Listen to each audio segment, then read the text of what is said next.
Almaniyada etnik cinayətlərin izi bizi Zolingen şəhərinə gətirib çıxardı. Bax, gördüyünüz bu boşluqda 32 il bundan əvvələ qədər 3 mərtəbəli bir ev yerləşirdi və evdə böyük bir türk ailəsi yaşayırdı.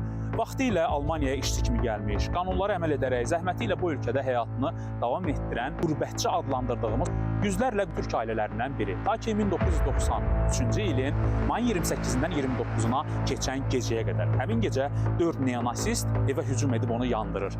Nəticədə türk ailəsinin 3 az yaşlı olmaqla 5 üzvü yanaraq həyatını itirir.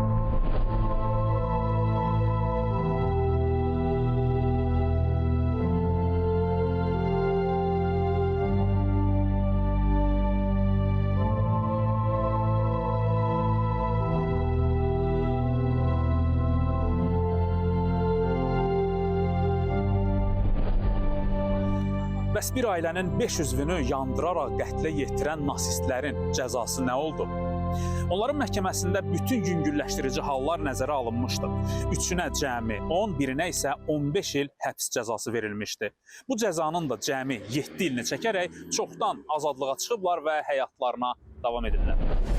Und im Prozess den tödlichen Brandanschlag in Solingen vor fast einem Jahr hat der Angeklagte überraschend ein Geständnis abgegeben. Grund für die Brandstiftung sei ein Konflikt mit der Vermieterin gewesen, so der Anwalt. Das Feuer hat im März vorigen Jahres weit über Solingens Stadtgrenzen hinaus für Trauer und Entsetzen gesorgt. Für eine Familie im Dachgeschoss Die Hintergründe und sie erwarten natürlich, dass bei diesem Prozess die Hintergründe der Tat auch 32 il bundan əvvəl baş vermiş Solingen faciəsindən sonra da dini, etnik zəmində cinayətlər davam edib. Almaniyanın müxtəlif bölgələrində qeyri-millətlərə qarşı, türklərə qarşı Alman olmadıqlarına görə hücumlar olub və onlardan biri cəmi 1 il bundan əvvəl yenə də Zolingendə baş verib. Hazırda qarşısında dayandığım binada Balqaristandan olan bir ailənin 4 üzvü, yəni bütün ailə yandırılaraq qətlə yetirilib. Binanın üzərində də yanğın izlərini indi də görmək mümkündür.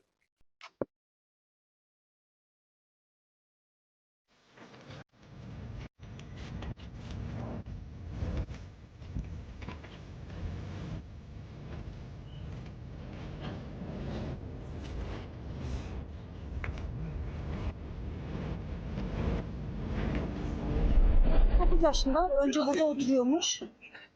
Ev kirasını falan ödememiş. Sıkıntı çıkmış. Kiracı evden atmış. Benzin atarak evi yakmış. Karşı taraf avukatı araştırmalar yaptı. Ve evinde bilgisayarın üzerinde 160 tane tam ırkçı konuluk böyle resimler bulmuşlar. Onu da artık inceliyorlar.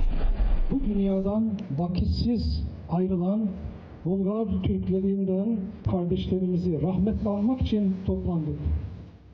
Ey alemlerin Rabbi olan Allah'ım, bizleri farklılıklarımızla bir arada yaşamayı bilen, sevgi ve anlayışla hareket eden kullarından eyle.